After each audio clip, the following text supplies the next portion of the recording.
Fuja da imoralidade sexual.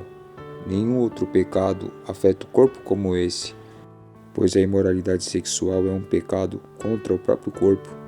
Vocês não sabem que seu corpo é o templo do Espírito Santo, que habita em vocês e lhes foi dado por Deus?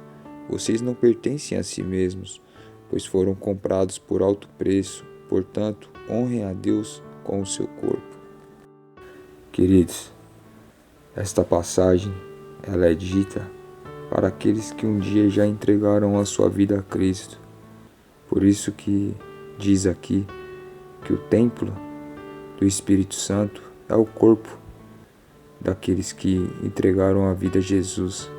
Mas da mesma forma, querido, se você ainda não entregou a sua vida a Cristo, essa palavra ela serve para te alertar também o quanto Deus ele se desagrada com a imoralidade sexual, pois é um pecado, querido, que afeta o seu próprio corpo.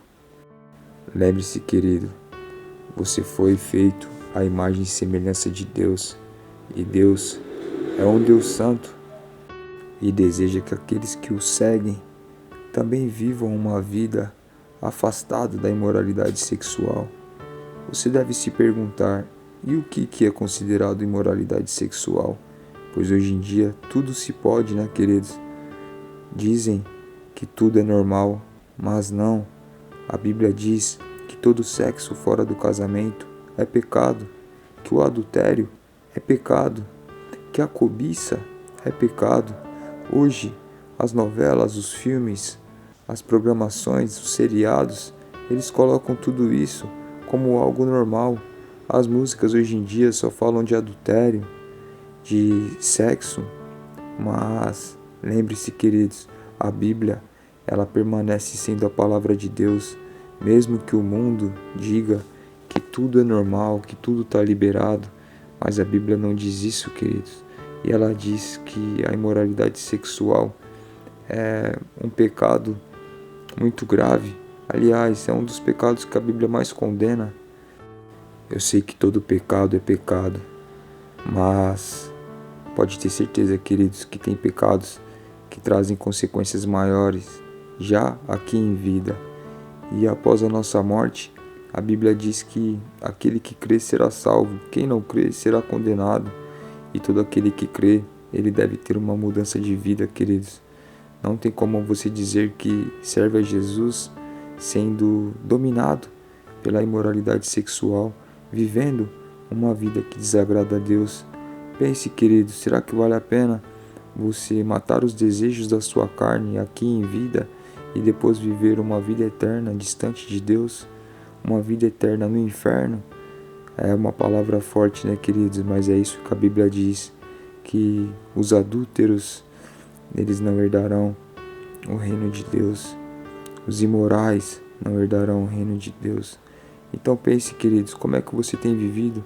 O que você tem feito por meio do seu corpo? Glorifica a Deus? Você tem sido um imoral?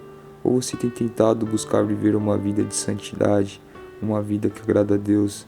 Quando eu digo santidade, não é alguém santo, perfeito, mas é aquele que busca viver conforme a palavra de Deus deseja, queridos. Hoje, tudo é liberado, mas a Bíblia diz que a palavra de Deus, ela nunca passa, queridos. Ela permanece para sempre. Então pense nisso. Pense na vida eterna, a vida que é passageira, mas aquilo que Jesus tem a lhe oferecer é o perdão de seus pecados e a vida eterna ao lado dele, sem choro, sem morte, sem tristeza, sem dor. Peça perdão a Deus, queridos, se você tem vivido desta forma.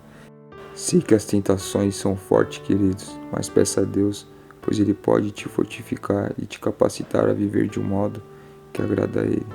Vamos orar por isso?